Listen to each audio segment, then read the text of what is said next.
আসসালামু আলাইকুম। Channel I কৃষি সংবাদে আমন্ত্রণ জানাচ্ছি আমি মোহাম্মদ রাইহান। এখনকার এই সংবাদ আয়োজন একই সঙ্গে চ্যানেল আই এর ইউটিউব চ্যানেল এবং চ্যানেল আই এর ওটিটি প্ল্যাটফর্ম আই স্ক্রিনে লাইভ স্ট্রিম হচ্ছে। ভোলা জেলায় চলতি রবি মৌসুমে মুগ ও ফেলন ডালের ভালো ফলন হয়েছে। অনুকূল আবহাওয়া থাকার পাশাপাশি রোগবালাই ও পোকার আক্রমণ না থাকায় স্বস্তিতে ডাল চাষ করেছেন কৃষক। বর্তমানে মাঠে চলছে ডাল সংগ্রহ, শুকানো, বীজ সংরক্ষণের কাজ। ভোলা থেকে হারুনার রশিদের পাঠানো তথ্য ভিডিও চিত্রে আলমকসিদের রিপোর্ট।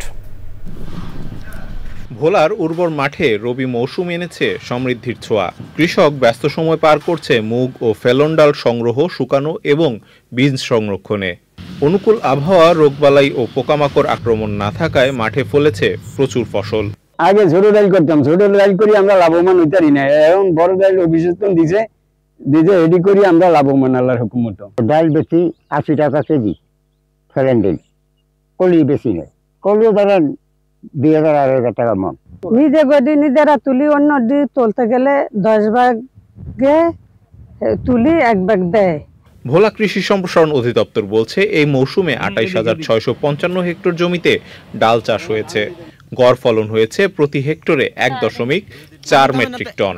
আগামীতে যাতে ভোলা জেলায় এই 28,655 থেকে 30,000 অথবা তারও বেশি করা যায় এবং কৃষক যাতে অধিক লাভ পায়, সেক্ষেত্রে আমরা কৃষি বিপণন অধিদপ্তর অথবা মার্কেট লিঙ্কেজের মাধ্যমে অধিক দামের জন্য আমরা চেষ্টা করব।